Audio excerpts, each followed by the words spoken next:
Suis-je réellement crédible pour lutter contre le harcèlement alors que j'ai moi-même harcelé des candidats de télé-réalité par le passé?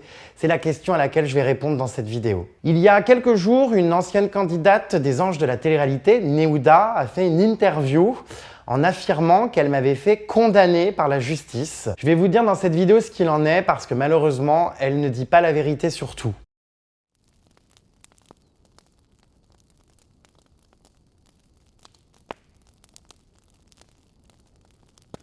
Depuis la sortie de mon livre Survivant des réseaux sociaux, je reçois beaucoup de messages de soutien, mais également beaucoup de critiques. C'est un livre effectivement qui fait beaucoup parler, dans lequel je révèle beaucoup de choses. Si ça vous intéresse et que vous avez envie de le lire, vous avez le lien dans la barre d'infos. Dans ce livre, je me suis énormément livré sur mon passé, sur ce que j'ai été dans ma vie. J'ai balancé beaucoup de choses sur l'envers du décor du milieu de la télé-réalité. J'avais vraiment besoin de sortir ce livre pour dire tout ce que j'avais à dire et pour briser le silence. Je vais revenir dans cette vidéo sur mon passé avec le plus de justesse et d'honnêteté possible. Oui, j'ai été un connard parfois et j'en suis pas forcément fier. Je suis tout à fait prêt à nouveau, parce que je l'ai déjà fait, mais à assumer mes erreurs et mon passé sans me cacher derrière du mensonge. Pour commencer, je tiens à présenter à nouveau mes excuses à tous les candidats de télé-réalité que j'ai pu blesser à l'époque où j'étais blogueur télé-réalité. C'est vrai que j'avais des méthodes qui n'étaient pas forcément les bonnes et que j'étais pas cool avec ceux qui refusaient de faire mon bain. Je fonctionnais vachement dans le donnant-donnant. Tu fais mon bain, tu me donnes quelque chose. Je vais davantage te protéger que quelqu'un qui, par exemple, ne me donnait rien ou ne voulait pas faire mon bain. Je l'assume, je l'avoue. Je vais commencer par parler de cette catégorie que j'avais sur mon site à l'époque qui s'appelait le pourrissage médiatique. Donc ça, c'est vraiment mes tout débuts. J'en suis vraiment pas fier. C'est honteux d'avoir eu une rubrique qui s'appelait comme ça. À l'époque, les réseaux sociaux n'étaient pas ce qu'ils sont aujourd'hui. C'est vrai que ça s'enflammait beaucoup moins. On n'était vraiment pas dans la même ère et la même période. Les réseaux sociaux, et c'est vrai, étaient beaucoup moins violents à cette époque. Avec du recul, de la maturité, j'ai honte de cette rubrique. J'ai honte à un moment donné d'avoir employé ces termes-là et je m'en excuse sincèrement parce que c'est vraiment pitoyable. Moi, vous vous doutez bien que mon plan de carrière, ça n'a jamais été de raconter la vie des uns et des autres. Enfin, je m'en fous en vrai. Mais en fait, je me suis tellement retrouvé à travers mon personnage à cette époque-là dans un système où on attendait de moi que je sois le premier à balancer des potins, à balancer la vérité sur les gens, tout ça, que je crois qu'à un moment donné, effectivement, je me suis perdu et que j'ai voulu donner au public ce qu'il attendait de moi sans ne plus avoir finalement aucune limite. Aujourd'hui, avec du recul, je me rends compte que, encore une fois, je n'ai pas appliqué les bonnes méthodes et que, voilà, si c'était à refaire, évidemment, je le ferais différemment.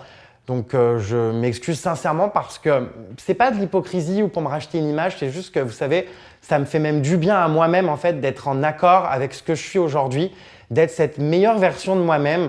Ça me fait du bien en fait de pouvoir, pour avancer dans la vie, reconnaître mes erreurs du passé, présenter des excuses sincères à des gens parce que j'ai envie de pouvoir me regarder dans un miroir et de pouvoir avancer en me disant que j'ai tout à fait conscience de ce que j'ai fait par le passé et que je fais tout aujourd'hui pour rectifier le tir et le corriger. À l'époque donc de ma carrière de blogueur de télé-réalité, il y avait des choses qui me révoltaient dans les émissions de télé-réalité, qui me rendaient dingue. La misogynie, la violence, le harcèlement, le fait d'isoler des candidats et de se mettre à plusieurs dessus. Donc c'est vrai que j'ai été très virulent avec certaines grosses têtes, avec certains candidats et que j'ai pas mâché mes mots. Ce qu'il faut comprendre, c'est que j'étais révolté. J'ai vraiment à un moment donné pété un câble parce que je me sentais investi d'une mission de protéger les plus faibles. Aurélie Preston, comme Nelly aussi, je ne sais pas si vous vous souvenez dans Les Anges, je ne supportais pas que des candidats, des grosses têtes protégés par la production s'en prennent aux plus faibles. Effectivement, j'ai eu les mauvaises méthodes parce qu'après, c'est moi qui m'en suis pris aux candidats qui s'en prenaient aux autres, c'est vrai. Mais j'étais vraiment à ce moment-là, c'était le cœur qui parlait, j'étais, vous voyez, tellement énervé, j'avais tellement envie de rendre justice à ces candidats. J'étais très touché vraiment par Aurélie et vous savez que je la suis encore aujourd'hui dans ses combats, je la soutiens toujours. Ça me rendait dingue, je vous jure, ça me rendait marteau. J'étais vraiment révolté par le comportement de certains, à commencer par Néouda. Je tiens quand même à préciser que certes, j'ai influencé ma communauté évidemment à dénoncer les comportements de Néouda, mais si Néouda a été détestée par le public, Je pense vraiment que c'est avant tout à cause de son comportement dans l'émission, dans les épisodes et aussi des images que la production diffusait d'elle. C'est vrai que je n'ai pas été tendre avec Nehuda, que j'ai relayé beaucoup de choses qui me faisaient rire à l'époque, du style, je sais pas, retweet pour le rouleau de papier WC et favorise pour Nehuda sur Twitter. Ça me faisait rire alors que franchement, c'est pas drôle du tout. Et c'est vrai que je m'y suis pris de la mauvaise manière pour dénoncer ses agissements. J'ai vraiment pas été tendre avec elle et quand je vois ce que j'étais à l'époque, j'en ai un peu honte parce que c'était pas du tout la bonne méthode et je m'excuse sincèrement auprès d'elle d'avoir agi de la sorte, vraiment. En revanche, elle laisse sous-entendre dans une interview récente que j'aurais été condamné pour harcèlement à son encontre. C'est totalement faux. Je n'ai jamais été condamné pour harcèlement envers Nehuda par la justice. Elle laisse également sous-entendre que j'aurais été poursuivi pour incitation à la haine raciale. C'est encore une fois totalement faux. Il n'y a aucune condamnation en ce sens. En revanche, j'ai effectivement été en procès contre elle et effectivement, j'ai perdu 2 procès dont je vais vous donner les motifs. J'ai été condamné en 2017 par Nehuda à 1 600 € d'amende pour atteinte à la vie privée suite à un article que j'avais sorti au sujet de son accouchement. J'avais sorti donc 2 articles à l'époque exclus, je vous donne les titres, Nehuda s'apprête à accoucher dans un hôpital avec une photo et un second article exclu, Nehuda a accouché plus tôt que prévu de son enfant.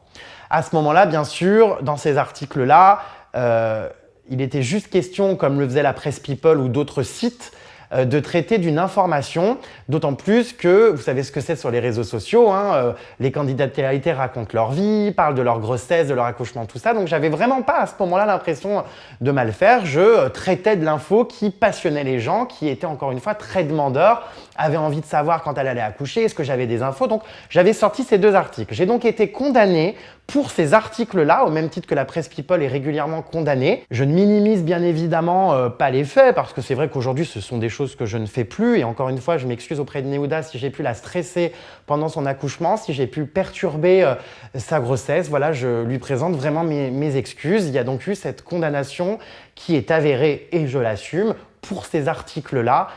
Et également pour ce qui est droit à l'image, puisque j'avais, vous voyez, diffusé une photo. Donc on est sur 1 600 € de condamnation à atteinte à la vie privée et droit d'image. La deuxième condamnation a eu lieu, je crois, l'année d'après, en 2018, il me semble, pour injures prononcées donc sur les réseaux sociaux. Effectivement, j'ai traité Nehuda de salope. Je ne sais pas si vous vous souvenez à l'époque, j'insultais même mes amis de salope. J'avais ce gimmick dont je ne suis pas forcément fier encore, mais je hurlais dans toutes mes stories « Salope !» Voilà, je ne sais pas si vous vous en souvenez. C'était un running gag, voilà, c'était quelque chose qui a été considéré par le tribunal comme une insulte. Et c'est vrai que, étant révolté par le comportement de Nehuda dans les épisodes des Anges, j'étais encore une fois virulent et j'ai parlé d'elle dans des termes qui sont peu élogieux et qui traduisaient à l'époque mon énervement et la colère que j'avais face au comportement que je voyais dans les épisodes. Je l'ai également traité de cas social, de personnage sinistre et de pourriture du programme. Et c'est aussi pour ça, évidemment, qu'il y a eu la condamnation donc pour injure. Ce ne sont pas des propos extrêmement choquants, mais ce sont des propos qui sont évidemment pas jolis et dont je ne suis pas forcément fier.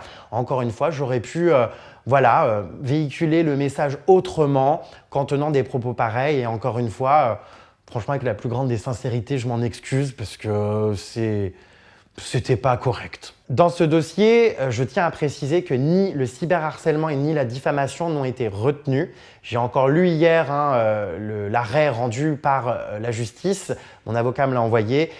Il n'y a aucune mention de cyberharcèlement ou de diffamation dans la décision de justice rendue. Donc voilà, je reconnais que ma manière de m'y prendre était pas la bonne. Je me souviens même que pour Nehuda, ça m'amusait à un moment donné. Vous savez, j'allumais plein de bougies et je faisais une espèce de cérémonie mortuaire de tous les candidats morts dans le film pour moi, où il y avait des photos et des noms. Je m'amusais à planter des aiguilles dans des poupées vaudou. Bien sûr, des fausses poupées vaudou. Je ne pratique pas la sorcellerie, vous vous doutez bien. C'était un cadeau qu'on m'avait fait, qu'on achetait à Jiffy. Ça m'avait amusé. Et je piquais la poupée en disant pour qu'elle arrête de faire du du mal à tel ou tel candidat, enfin voilà. Mais encore une fois, enfin, franchement, ce qui du coup en plus à l'époque ne choquait personne et amusait tout le monde, aujourd'hui je pense que ce serait différent. Et aujourd'hui, surtout avec le recul que j'ai, franchement j'en ai un peu honte. Enfin, c'était pas classe du tout, c'était ni à faire ni à refaire quoi. Vous avez été très nombreux à vouloir que je réagisse donc à l'interview de Neouda et c'est pour ça que j'en parle. Je n'ai pas de haine envers elle. Je suis même, pour vous dire, prêt à la rencontrer pour discuter, pour analyser avec elle ce que j'ai pu être par le passé et elle aussi ce qu'elle a pu être dans les programmes. Je suis vraiment prêt à discuter. Pourquoi pas un jour tourner une vidéo avec elle, lui présenter mes excuses droit dans les yeux pour le mal que j'ai pu faire. Vraiment, j'en suis tout à fait capable et ça me ferait même du bien de le faire, très honnêtement. Je dois quand même reconnaître que son interview m'a laissé un petit peu perplexe. Je trouve que malheureusement, elle s'est encore beaucoup dédouanée, elle a apporté encore beaucoup d'excuses au comportement qu'elle avait pu avoir par exemple dans Les Anges de la télé-réalité. J'ai trouvé qu'elle se remettait pas en question et ça m'attriste pour elle parce que c'est vrai que dans la vie, on fait tous des erreurs, mais l'essentiel, c'est de pouvoir en avoir conscience et de pouvoir évoluer. Et j'ai trouvé qu'il n'y avait pas malheureusement, toutes ces années après, de remise en question de sa part. Et c'est vrai que voilà, je trouve que c'est vraiment une interview qui la dessert et qui n'est pas à son avantage. Et ce qu'on en retient, c'est que elle semble ne pas avoir changé, ne pas avoir réfléchi aux conséquences des actes qu'elle a pu avoir à l'époque. Il y a aussi quelque chose qui m'a beaucoup contrarié dans l'interview de Neouda, c'est qu'elle semble remettre en doute la tentative de suicide d'Aurélie Preston. Vous avez été beaucoup à m'écrire là-dessus, à me dire que elle semblait insinuer que tout ça avait été orchestré par le buzz, que j'avais sorti une vidéo comme par hasard après qu'elle se soit suicidée. Encore une fois, vous pouvez retrouver l'interview sur ma chaîne YouTube d'Aurélie. Cette vidéo avait été tournée avant sa tentative de suicide. Et pour être très honnête, Aurélie, une fois que l'interview de Neouda est sortie et que ses sous-entendus ont été faits, Aurélie a été très mal. Elle m'a envoyé beaucoup de notes audio en larmes. Vraiment où elle est effondrée, où elle ne supporte pas en fait le fait qu'on puisse remettre en cause sa souffrance et cette tentative de suicide. Il n'y a absolument rien de marrant et je vous le dis droit dans les yeux, ça n'est pas du buzz. Aurélie est quelqu'un qui restera très marqué par les souffrances qu'elle a vécues dans le milieu de la télé-réalité pendant longtemps et je peux vous garantir que les notes audio sont édifiantes. L'ancien Jérémy Star vous aurait fait écouter ces notes audio, mais le Jérémy finalement d'aujourd'hui n'a pas envie de vous faire écouter ces bandes audio parce que déjà je respecte la douleur d'Aurélie et surtout je ne voudrais pas que ça relance une vague de haine envers Neouda. Et je vous le demande d'ailleurs, soyez respectueux envers tout le monde, n'allez pas harceler les gens sur les réseaux sociaux, ne vous en prenez pas à Neouda, vraiment, ayez un comportement responsable sur les réseaux sociaux. Aurélie n'a jamais menti, elle fait juste partie, je pense, d'une catégorie de candidats, si ce n'est selon moi la candidate la plus harcelée dans le milieu de la télé-réalité. Quand on repense quand même qu'elle a reçu des sauts d'urine, des sauts de javel, qu'elle a perdu ses cheveux à cause du choc post-traumatique qu'elle a subi dans ses émissions, je pense que autant d'années après, effectivement, il y a encore beaucoup de séquelles. Et non, on ne peut pas minimiser en fait la souffrance qu'elle a pu ressentir à ce moment-là. Ça n'est pas Neouda qui a jeté des sauts d'urine sur Aurélie ou qui lui a jeté de la javel, on parle de quelqu'un d'autre, mais Neouda avait, on est obligé de le reconnaître, dans cette émission un comportement scandaleux à son encontre. D'autres candidats de télé-réalité s'en sont pris à moi ces derniers temps après la sortie de mon livre. Comme je vous le dis, ce livre a remué beaucoup de choses, a beaucoup fait réagir. Je ne vais pas m'amuser franchement à donner le nom de ceux qui sont des candidats qui malheureusement n'ont toujours pas évolué depuis toutes ces années. Je pense que c'est peut-être ça la différence avec eux et moi. On peut me reprocher effectivement ce que j'ai été. On peut s'indigner que je lutte contre le cyberharcèlement ayant selon eux moi-même harcelé par le passé. Il n'y a pas de problème. Le problème, c'est que ces gens qui se permettent de faire des stories sur moi ou de parler sont les rois de la misogynie, de la violence et du harcèlement encore aujourd'hui dans les programmes. Vous voyez très bien de quels candidats je parle. Ce sont toujours les mêmes. Depuis l'époque qui ont des comportements problématiques dans les émissions. Certains sont d'ailleurs visés par des plaintes. Il y a des enquêtes en cours où des candidats et des productions sont poursuivis pour des faits de harcèlement. C'est juste triste de se rendre compte qu'en 2022, malgré tout ça, il y en a qui Ne se soit toujours pas remis en question. Je pense que j'étais le premier concerné par tout ça et le premier quand même à me dire « Attends, merde, t'as merdé, il faut réfléchir là quand même, tu peux pas continuer ». J'étais le premier à faire de la merde, mais j'ai réussi ce travail sur moi. Et je trouve ça quand même dingue que les productions ne prennent pas les mesures nécessaires et continuent à mettre à l'antenne des personnes problématiques. Donc il n'y a pas de problème, on peut me reprocher moi ce que j'ai été par le passé et je pense que je l'assume bien, hein. J'ai juste l'impression que les gens ont du mal avec la notion d'évolution. Les gens adorent parler de ce que j'ai été, mais bien moins de ce que je suis devenu. Et je pense que c'est quand même important parce qu'en fait, le Jérém Star dont vous parlez et que vous attaquez en permanence, il n'existe plus en fait, il est mort. Aujourd'hui, j'ai vraiment le sentiment d'être plus crédible que n'importe qui dans ma lutte contre le harcèlement parce que j'ai été des deux côtés. Réellement. Donc je sais ce que ça fait des deux côtés. J'ai vécu les deux expériences et je pense que justement, j'ai ce recul nécessaire, cette remise en question pour pouvoir aujourd'hui, oui, porter le combat du cyberharcèlement pour en avoir été acteur et victime. Vous savez, il n'y a pas longtemps, j'ai fait une action au mois d'octobre devant le tribunal de Paris avec des pancartes, avec d'autres victimes de harcèlement. Là encore, les gens ont trouvé à redire, j'ai encore été inondé de messages, c'est quand même le pompon, c'est celui qui a harcelé les candidats qui se permet aujourd'hui de se placer en tant que victime. Où est le problème? Oui, je fais des actions devant le tribunal, mais est-ce que c'est pas justement ces actions-là qu'il faudrait saluer? Aujourd'hui, je suis repenti. J'essaye d'aider les victimes, j'essaye de corriger la merde du passé, j'essaye de faire avancer la cause et à travers mon expertise, parce qu'on peut le dire que c'en est une, j'essaye vraiment de faire bouger le combat. Donc c'est bien beau de critiquer les candidats qui republient mes photos devant le tribunal avec mes pancartes, tout ça, et qui s'amusent à clasher tout ça. Vous faites quoi, vous? Vous avez changé? Vous avez fait quoi pour rattraper les erreurs et améliorer le futur?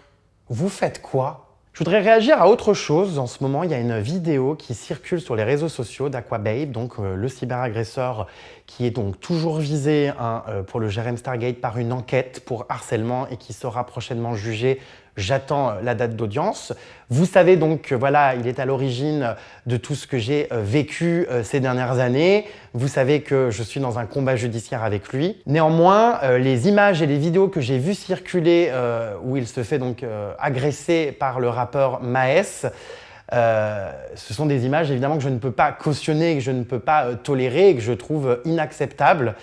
Moi, j'ai choisi de régler mes problèmes avec la justice de manière légale. La violence ne devrait permettre de ne rien résoudre. Ça n'est pas la solution. Plus que jamais, je continuerai en tout cas, moi, à me battre de manière, donc, par la voie légale, par la voie judiciaire. Comme vous le savez, Aquababe a été condamné pour diffamation, injure publique et injure publique à raison de l'orientation sexuelle. Donc ça, ce sont les faits diffamatoires qui ont été balancés à mon encontre. Je ne vous réexplique pas tout, tout est dans mon livre, mais les choses gravissimes. Il y a toujours comme je vous le disais, donc une enquête en cours pour des faits de harcèlement qui ont été donc commis par lui entre 2018 et 2022. C'est ce qui est retenu dans la procédure en cours, je le précise, encore en 2022, puisqu'il y a encore des publications qui ont été constatées de sa part. Force est de constater qu'avec toutes ces années, il n'y a pas d'évolution non plus de son côté et que ses erreurs ne semblent pas lui servir de leçon. J'ai été accusé de choses terribles. Il y a eu beaucoup de mensonges à mon sujet, des fausses plaintes qui ont été déposées. Enfin, vous connaissez l'histoire du Jérém Stargate et encore une fois, j'ai tout raconté dans mon livre. Ça a été une véritable vendetta contre moi avec des paparazzis, des faux plaignants, tout un tas de gens qui se sont alliés pour me faire tomber. On m'a accusé donc de choses ignobles. J'ai payé finalement toutes ces vérités que j'ai balancées sur le milieu de la télé-réalité parce que même si, au-delà de m'en prendre à certains candidats, je m'en prenais à des productions ou même à des agences, ça a énormément dérangé dans le milieu. Vous le savez, je ne vais pas revenir là-dessus, les réseaux de prostitution, les pratiques scatophiles, toutes ces choses que j'ai d'ailleurs racontées dans une précédente vidéo que vous pouvez retrouver sur ma chaîne où je vous ai lu des passages de mon journal intime. Je ne regrette pas d'avoir balancé l'envers du décor de ce milieu et d'avoir été un lanceur d'alerte finalement pour sensibiliser les jeunes sur le danger des productions, de la télé-réalité, de la drogue, de l'escorting, de la prostitution. Je n'ai jamais donné les noms des candidates qui s'adonnaient à la prostitution ou aux pratiques scatophiles. Pourtant, vous le savez, les vidéos, je les ai vues et je sais évidemment de qui il s'agit. mais je n'ai jamais voulu donner les noms pour ne pas participer à une vague de harcèlement. Et c'est vrai que c'est toujours très contradictoire parce que par exemple dans la dernière vidéo que j'ai sortie où je lis mon journal intime, où je raconte cette anecdote d'un mur d'une chambre que j'ai retrouvé rempli d'excréments après qu'une candidate ait fait venir un client, il y a eu plein de commentaires me disant mais à quoi ça sert de balancer si c'est pour pas donner les noms? Et c'est vrai que dans mon livre, j'ai donné des surnoms. Pourquoi? Tout simplement pour ne pas déclencher des vagues de haine, pour ne pas que ces candidates qui se sont adonnées à un moment donné de leur carrière à de la prostitution, à de la scatophilie, bref, se retrouvent insultées et lynchées sur les réseaux sociaux. Il faut savoir que la majeure partie de ces filles-là ont aussi été victimes de réseaux, d'un système un peu mafieux. C'est pour ça qu'encore une fois, je ne voulais pas donner les noms. Et c'est hyper contradictoire parce que si j'avais donné les noms, on m'aurait accusé d'harceler des candidats de télé-réalité ou de les jeter en pâture. Et si je ne donne pas de nom, on m'accuse de pratiquer la langue de bois. Je voudrais terminer cette vidéo en vous rappelant une dernière fois d'avoir un comportement responsable sur les réseaux sociaux. Je suis fier de vous les puces, on a évolué ensemble, je sais que j'ai une très belle communauté aujourd'hui. N'allez pas insulter les gens sur les réseaux sociaux.